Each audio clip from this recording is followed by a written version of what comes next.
Welcome back. Today I'm going to be talking about how to create a marketing video for YouTube.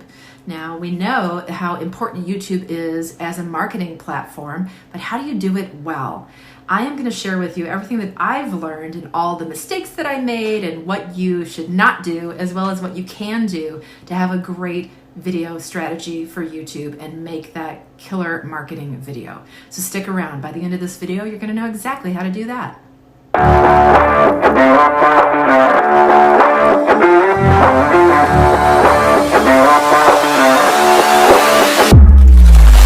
Okay, so let's go ahead and dive in. I am going to share with you today my 3-step plan for how I create my own YouTube marketing videos. In step 1, I'm going to share with you how and why you need to do research. Don't skip this step. This is a huge pitfall if you skip the research step. And the second part is I'm going to share with you how I create my marketing videos and what I've learned to do and not to do over the years. And the third thing is, great, now that you've done all those things, how best can you deploy these videos? Okay, step 1, let's dive into doing research. Now, if you want to do a YouTube marketing video, great. Do you know exactly the topic that you want to do it on? Is it just a marketing video, one and done for your business? Well, I want to talk you out of just doing one video and putting it up there and just leaving it be to gather dust. YouTube is a vibrant platform with people constantly searching for new and updated information. And so you definitely want to have a bigger plan than one and done. But I've done a whole other video on that. We don't need to cover that in great detail here. You can check out that video. It is called How to Use Video Marketing to Grow Your Business. That's the exact title. So we will share that with you at the end of this, so you can watch that next if you like. What they are interested in hearing about may not be at all what you're interested in talking about. Does that even align, or are you wasting your time on something that'll never get found? So go ahead and do your research first on what your audience, your target audience, what they are interested in. You can search places like Google AdWords, you can search SEMrush, however you say that, SEMrush, or you can search one of my favorite sites called askthepublic.com. That's free. And go in and figure out what they're curious about, and then figure out what you want to talk about, rather than doing it in reverse and maybe missing the mark. And then figure out, okay, what kind of style do you want to evoke? Now, my background, for example, is very strategically curated. It is not just what will fit in my office here. It is, what do I want to tell you about me? This is kind of a behind the scenes thing, so that you know that I did this on purpose. So I want to kind of give a vibe that I'm a little playful, and I can't grow a plant to save my life because that's fake, but I want some greenery in there. My brand color is pink. I wear pink in almost every video. My thumbnail that you clicked on has my brand colors, and we'll talk about that specifically in a little bit. But what style do you want to evoke? What fonts do you want to use? What colors? What look? What voice? What's your personality going to be? And then you also have to go ahead and assemble the tools that you're going to need. So go ahead and get yourself a simple, cheap ring light. That's all I'm using here. I'm using my phone.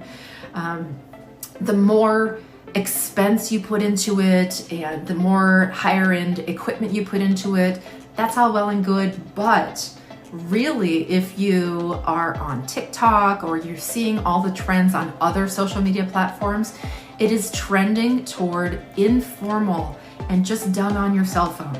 These are the most authentic ways to communicate with your audience. It does not have to be formal with actors and models and, a script and everything.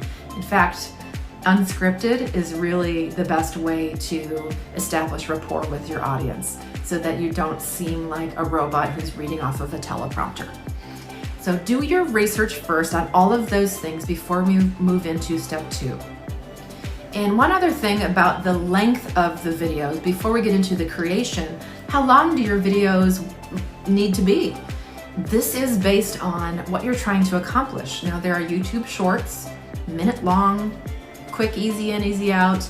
And those appeal to a certain demographic. Now you can do your own research on this based on your target market and what their attention span is, where they spend their most time on certain platforms, and what they respond to, and use that to formulate. Now on YouTube, you'll notice that there are two typical lengths of video. There's the short form and then there's a longer form.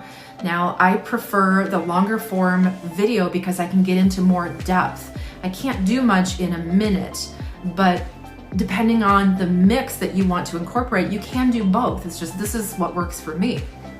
So figuring out your length of your video is important.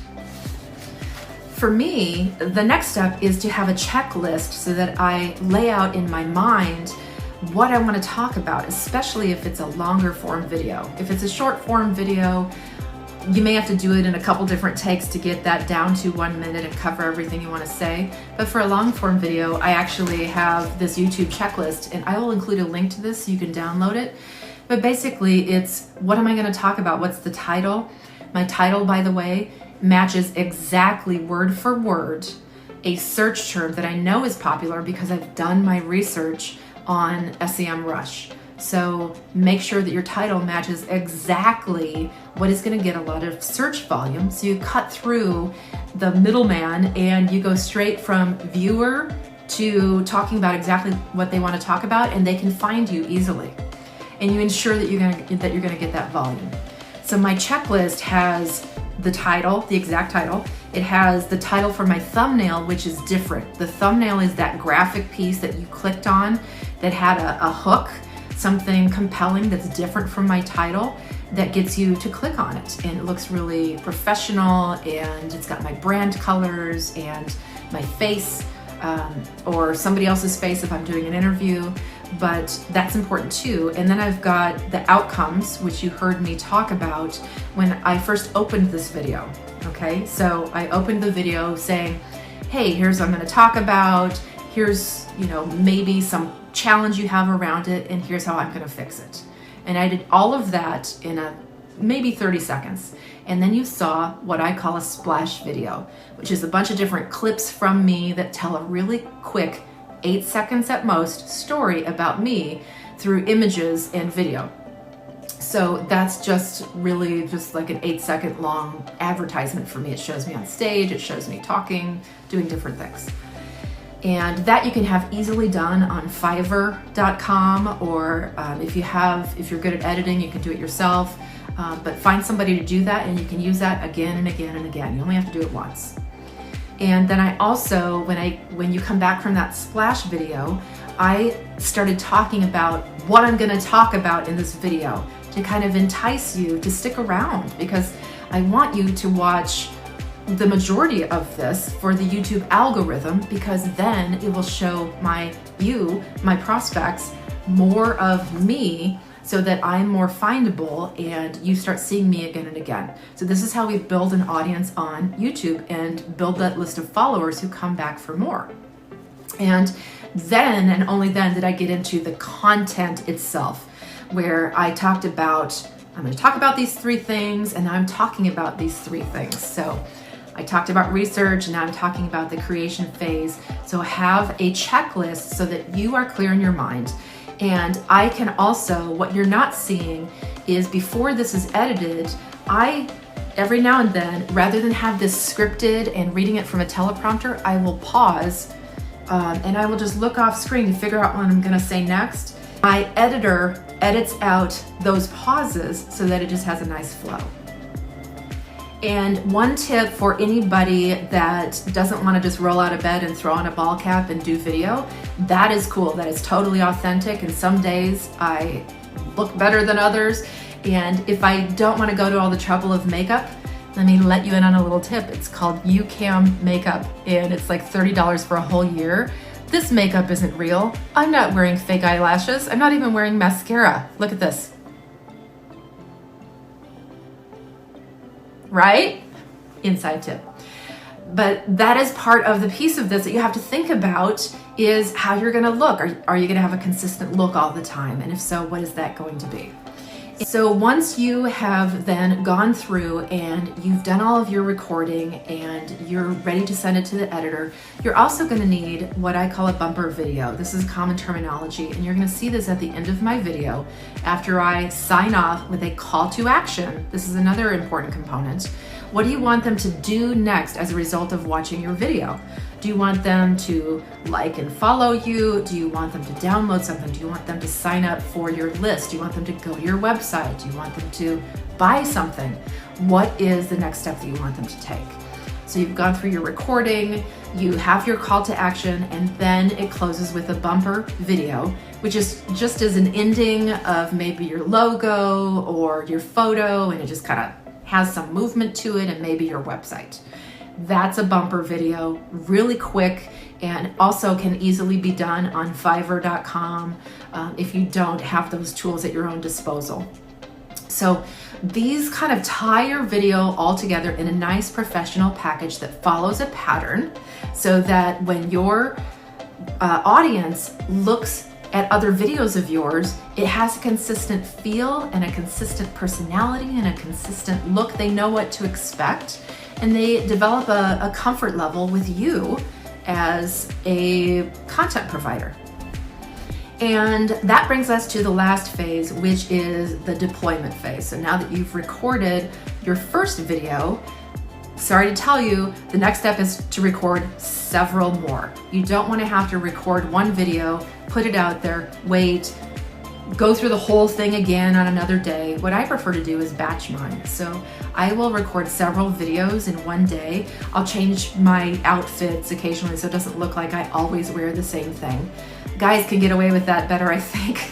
But for me, yeah, change my look, add a necklace, whatever, and record a bunch of videos in one day. Send those all off to my editor and be done with it. And then I can, when I get those back, I can schedule those on the appropriate days with the appropriate level of frequency. So maybe for you, it's one video a week or one video a month. For me, it is one video every day, 5 days a week. And that's a lot, I know, but that is part of my strategy because I'm a professional speaker and I'm a coach and I'm a trainer, and I want people to hear me speak and see me and get to know me and get a comfort level with me. So that's the frequency that works for me. Okay, and lastly, you want to go ahead and create that thumbnail that is going to appear in YouTube rather than your face frozen like so many YouTubers do, where it can be like, and it's not that great. You definitely want to change that by uploading what's called a thumbnail, and you can create those for free using a free trial of Canva or very cheaply. So go on canva.com, or you can pay someone again to do this on Fiverr for you. It should not cost a lot because these are super easy to do. You can definitely do this yourself by going to Canva and just searching for thumbnail or YouTube thumbnail. And once you've pulled your videos all together, you can reuse these videos on other platforms. You can cut chunks of these out to repurpose as YouTube Shorts or as Instagram Reels or Facebook Stories. You can repurpose these in a number of ways, so it doesn't have to be a huge undertaking. For my call to action, which you'll notice in other videos, I don't point out like this, but because this is a how-to video, this is my call to action. Go ahead and download my YouTube checklist so that you have that to use. And also go ahead and watch a couple of my other videos on how to do video marketing and how to create a brand mosaic, all about how to tell your story on social media. Thanks, see you next time.